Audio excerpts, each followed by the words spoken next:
Selamat sore, Bapak Ibu, saudara-saudara saya sekalian.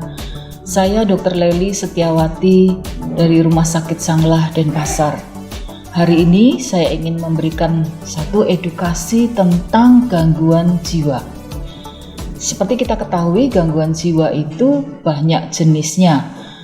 Ada yang ringan, ada yang berat. Kita perlu memahami satu persatu agar kita bisa mengenali yang mana yang harus kita bawa untuk berobat. Nah, gangguan jiwa itu sendiri kita kelompokkan menjadi ada yang perlu dibawa ke rumah sakit, ada juga yang cukup diterapi rawat jalan saja. Jadi hari ini saya akan membawakan tentang gangguan-gangguan jiwa yang ada yang sering terjadi di masyarakat seperti depresi, cemas, atau gangguan jiwa berat seperti skizofrenia. Dan bagaimana kita membedakannya, ini memang gangguan jiwa atau gangguan-gangguan akibat roh jahat. Ya, mudah-mudahan edukasi yang kita berikan hari ini bisa bermanfaat untuk kita semuanya. Selamat mengikuti.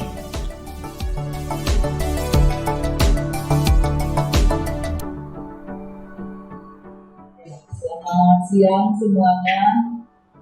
Hari ini kita ada edukasi tentang gangguan jiwa. Seperti kita tahu, gangguan jiwa itu banyak macamnya, dan kita bisa membahasnya beberapa dari gangguan jiwa itu hari ini. Ya. Jadi bagaimana membedakan gangguan jiwa atau gangguan roh jahat? Ya.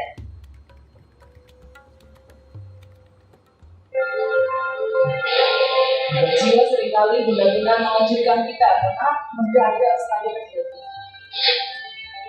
Orang seringkali berkata, wah ada kok faktor keturunannya, tapi ternyata terjadi. Sedikitnya nggak ada gangguan jiwa, tapi muncul. Ini orang berpikir, ini masih diganggu karena roh jahat. Karena ada tetangga yang nggak suka sama saya, maka saya diganggu jadi gangguan jiwa. Itu yang seringkali terjadi. Kita sebagai orang-orang yang modern, kita harus tahu bahwa gangguan jiwa itu ada dasarnya. Kenapa bisa terjadi? Itu bisa ditelusuri. Nah, ini konsep sehat atau sakit. WHO itu mengatakan bahwa kalau kita sehat, bukan hanya tubuh kita saja, tapi juga mental kita harus sehat. Kemudian secara sosial, jadi kita bisa bergaul dengan teman-teman kita. Sosial kita harus sehat, fisik, mental, dan sosial. Jadi itu tidak sehat, dan tidak sakit, dan tidak cacat. Kemudian gangguan jiwa, undang-undang mengatakan bahwa kalau ada gangguan jiwa, maka pikiran, perasaan, perilaku itu akan berubah. Dan itu bisa menjadi satu gejala atau perubahan yang sangat mengganggu. Secara undang-undang kita mengenal. Kemudian di dalam riset kita, setiap 5 tahun kita punya riset. Namanya Risk. 2018 yang lalu sebelum pandemi, kita punya riset. Risetnya benar-benar mengejutkan. 7 dari 1.000 rumah tangga ternyata punya kondisi. Ini lumayan besar kalau kita berbandingkan dengan kondisi situasi masyarakat kita. Mungkin sekarang setelah kita alami pandemi itu bisa lagi. Dan itu secara internasional didukung datanya. Nah, secara internasional 1 dari 100 orang yang mengalami gangguan jiwa. Sehingga gangguan jiwa itu kita pakai banyak istilah. ODGJ, orang dengan gangguan jiwa. Ada ODNK, orang dengan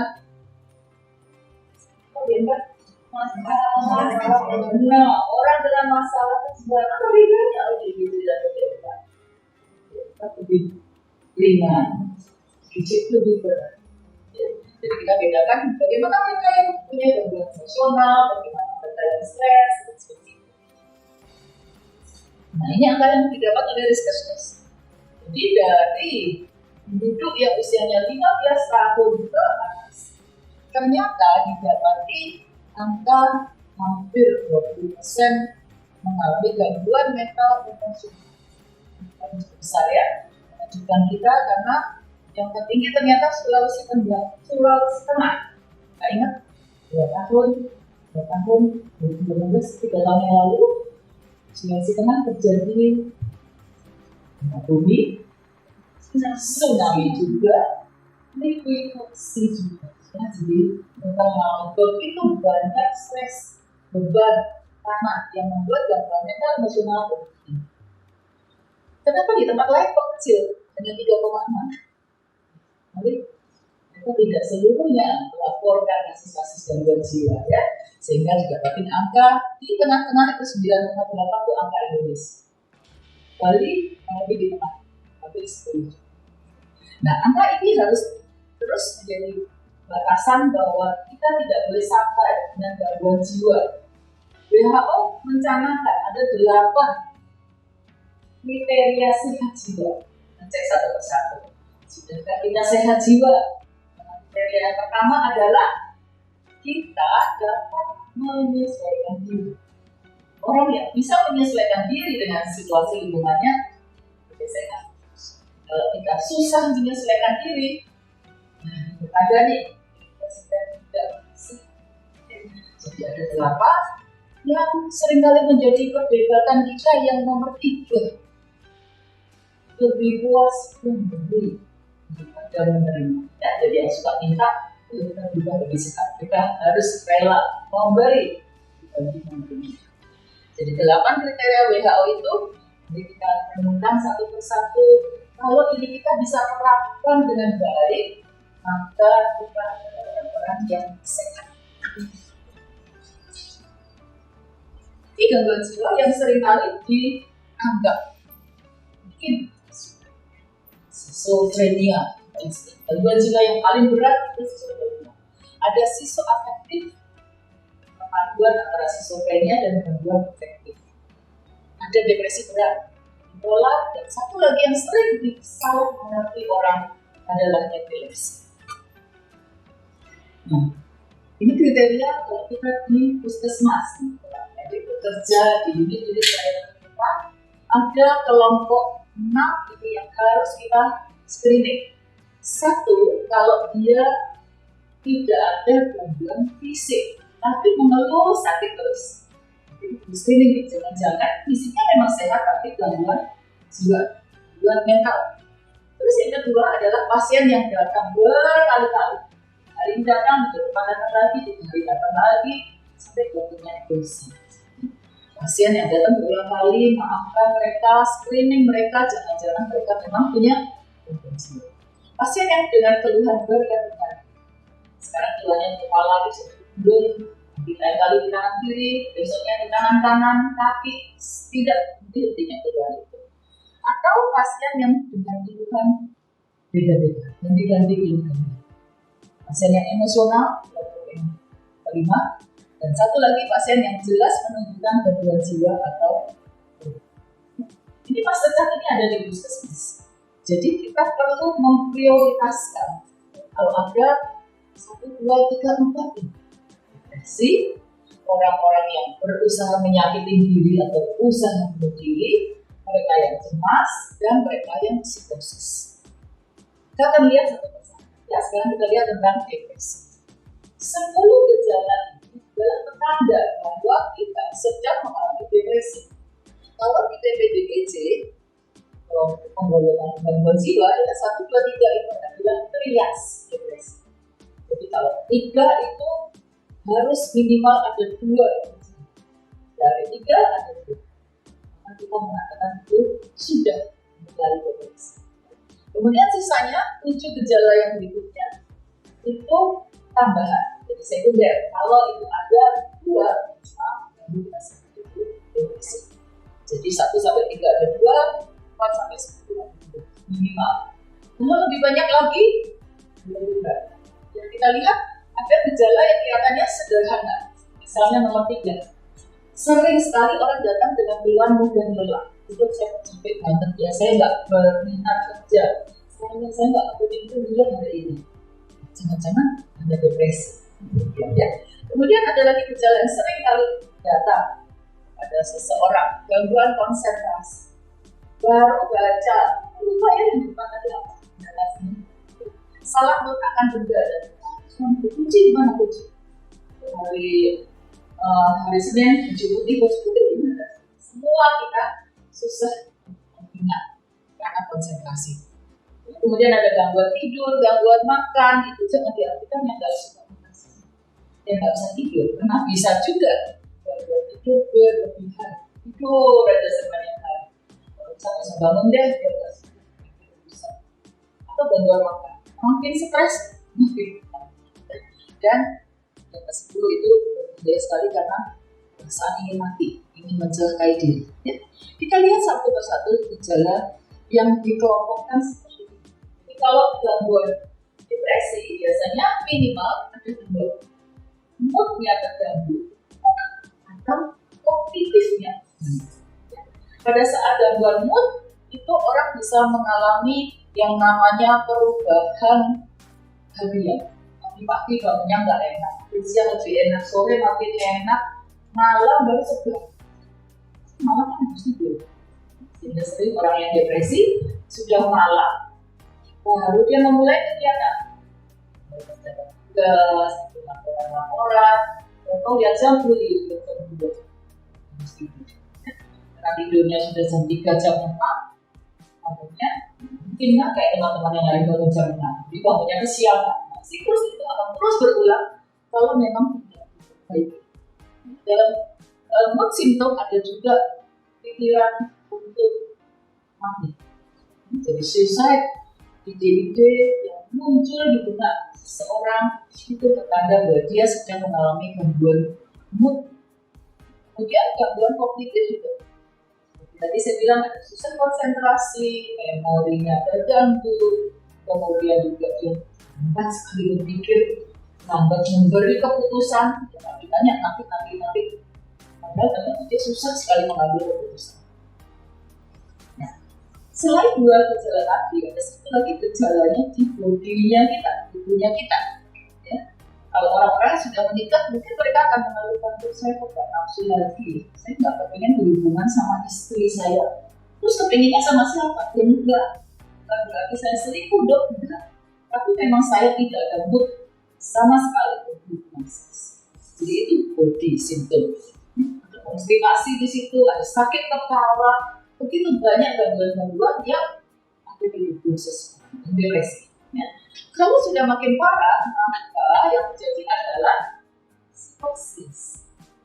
Di situ ada halusinasi, ada delusi atau waham, dan ada katatonistik.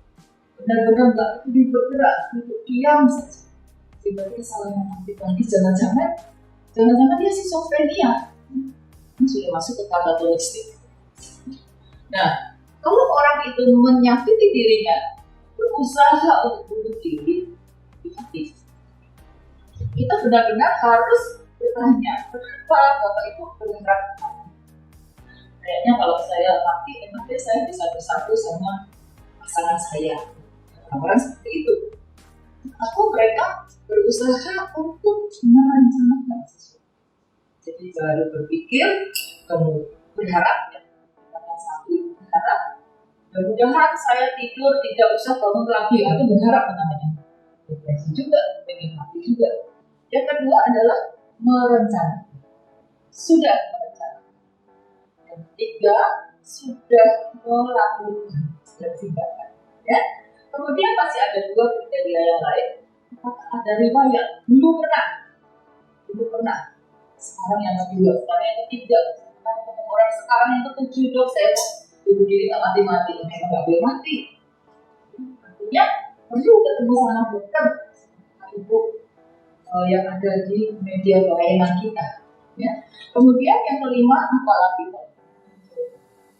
jadi yang dulu, dan sekarang kita dapatin dia sedang mencoba bunuh lagi. Nah, ini gangguan mood biasanya terkait dengan dopamin kita. Jadi ada sistem dopamin yang terganggu, aktivitasnya sedang terganggu. Saya katakan sebelum. Kemudian dopamin, dopaminnya di situ terganggu. Nah, teori ini seringkali memang berubah sesuai dengan perkembangan yang ditemukan oleh para ahli. Di hari ini kita tetap menyadari bahwa dopamin itu membuat orang depresi. Ya. Nah, kalau ditanya penyebabnya, teman kita ada 4 lingkaran, mulai dari lingkaran genetik, keturunan, kemudian ada biochemical juga, dopamin tadi, ada serotonin, ada psikodinamik, berbagai macam peristiwa yang terjadi yang dialami seseorang saling kait mengkait, dan akhirnya satu terakhir adalah pengaruh lingkungan, dan itu adalah yang paling besar. Bagaimana mengobati dengan obat-obatan?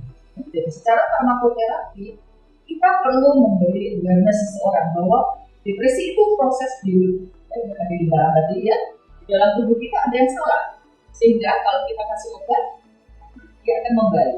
Nah, ini klasifikasi obat yang sering kita pakai. Kelompok yang paling terkenal saat ini SSRI. Tapi bukan berarti hanya satu obat, masih banyak pilihan obat yang lain. Jadi nanti kita lihat satu persatu. Misalnya kalau kita memilih SSRI, kenapa harus ada selective serotonin reuptake inhibitor? Ya, artinya di tempat celah sinap ada hambatan agar reseptor-reseptor serotonin itu tidak kembali, harus dimanfaatkan oleh possinap. Jadi setelah dilepaskan oleh presinap, kita tangkap di possinap dan itu dimanfaatkan sehingga serotoninnya cukup. Kalau serotoninnya turun, ternyata orang juga depresi. Itu tentang transmitter yang ada di badan kita. Kemudian ada orang mengelompokkan lagi bukan hanya selektif serotonin yang inhibisi, tapi juga norepinephrine. Serotonin ada norepinephrine yang juga diinhibisi. Tepatnya di mana? Di celah sinap. Oke, kalau tadi tentang obat, tapi non-obat bisa nggak? Ternyata bisa juga. Depresi seringkali kita hubungkan dengan konseling. Ada psikoterapi yang punya karakter khusus. Jadi bukan sekedar ngobrol dan cerita-cerita, bukan. Tapi kita targetkan bahwa dengan konseling, dengan terapi, kita akan teredukasi. Ini namanya depresi. Ini namanya bipolar. Kemudian kita naikkan coping skill, bagaimana menghadapi satu masalah. Problema boleh banyak, tapi kita tahu caranya, itu akan membantu coping skill kita. Kita perbaiki juga ritme harian badan kita, mau tidur, ritme sosial. Jangan sampai menyalahgunakan obat, banyak pakai solar, mana-mana, soalnya hari sekali.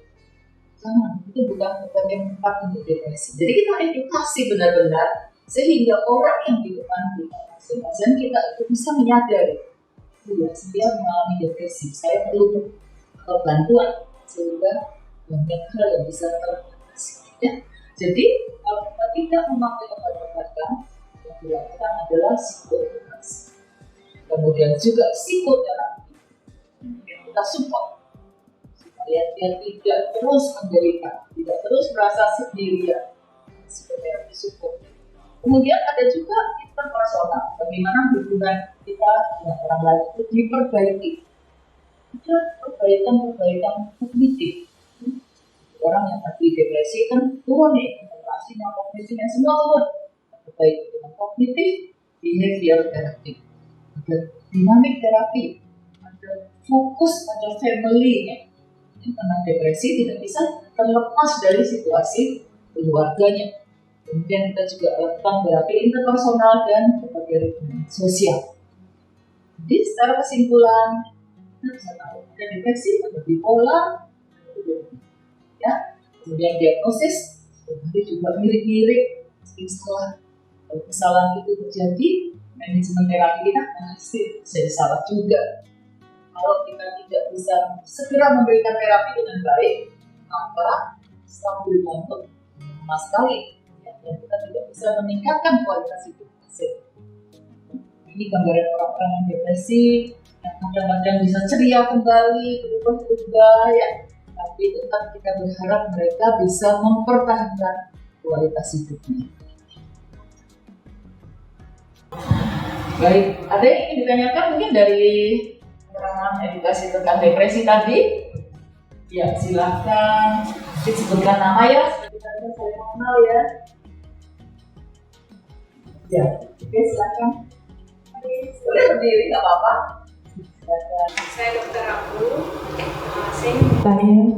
Saya mau bertanya dokter, apakah semua perasaan merasa sedih itu bisa dikatakan depresi dokter? Itu dokter. Terima kasih Dokter Rambu. Apakah perasaan sedih itu sama dengan depresi? Ya, tentu tidak boleh kita samaratakan semua ya. Sedih manusiawi, semua kita pernah sedih.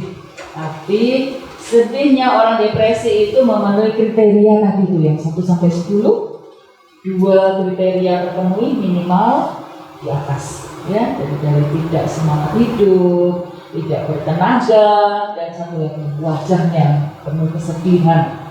Minimal 2 itu ada dari 3 ya. Kemudian ada 4 sampai 10 tadi gejalanya, minimal 2. Kalau itu ada baru berarti kita sebutkan oh ya Anda mengalami depresi.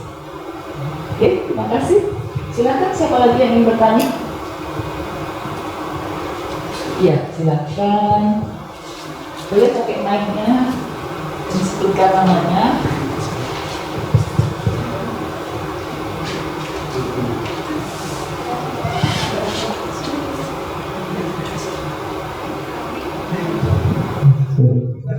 Baik, selamat siang Dok. Nama saya Devian. Jadi sebelumnya untuk saat kita udah mengalami depresi, kapan kita mau datang ke dokter ya? Terima kasih. Ya. Kapan kita harus ke dokter saat depresi? Ya, kita punya kelompok depresi itu kalau dipilah-pilah ada ringan, ada sedang, ada berat. Pada depresi yang ringan, seringkali orang mengatakan bisa kok saya akan menghibur diri saya supaya happy lagi, bisa.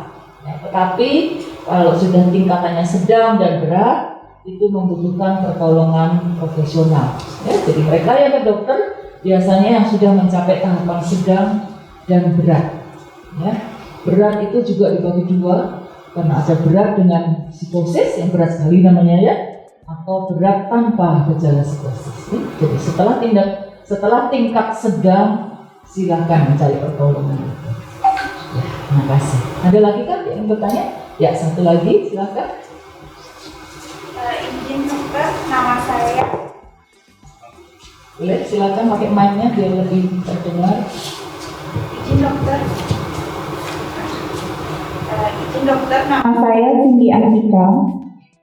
Saya ingin bertanya, misalnya kita ada gejala-gejala depresi, kemudian kita ke dokter, apakah selalu kita harus mengkonsumsi obat dok, atau tidak ada cara lainnya dokter untuk mengatasi depresi ini dokter? Terima kasih dok. Ya, terima kasih. Jadi kalau hal sedang depresi dan ke dokter, apakah otomatis dokternya masih obat begitu ya? Nah ternyata juga tidak semua pasien itu mau minum obat, sehingga dokternya pun juga berpikir tidak semua dokter memberi obat ya. Kalau emang depresinya ringan, biasanya kita bolehkan memilih, boleh Bu mau pilih dengan obat atau ibu hanya akan konseling dan psikoterapi ya. Jadi apa yang ditanyakan Dokter Cindy itu benar ya. Jadi kalau kita tidak pakai obat, boleh, itu hak asasinya pasien kita. Gak apa-apa, boleh silakan nggak pakai obat. Tetapi kita edukasikan juga bahwa untuk penanganan depresi 1 obat, 2 konseling atau psikoterapi. Ya, kalau dikerjakan dua-duanya, oh alangkah baiknya. Karena kita sama kayak menyerang musuh, kita keroyok dia rame-rame. Ya, tapi kalau kita hanya pakai satu sisi, bisa sih sembuh. Tapi perlu waktu yang lebih panjang. Ya. Dan kalau sampai dokter memberikan obat, itu kita harus yakin bahwa obat yang dipilih adalah obat yang tepat, dosisnya pun tepat, efek sampingnya minimal. Ya, jadi jangan sampai kita akhirnya terprovokasi oleh orang-orang. Jangan pakai obat, nanti ketergantungan. Ya, padahal tidak. Justru dokter akan mencegah jangan pasien itu ketergantungan. Ya, karena dia harus sembuh secepatnya. Ya. Terapi depresi memang makan waktu, tapi dokter akan menjelaskan di awal pertemuan bahwa nanti TRAB ini makan waktu sekitar 4 bulan sampai 6 bulan. Baik, ini kita akhiri dulu ya. Terima kasih sudah mendengarkan edukasi.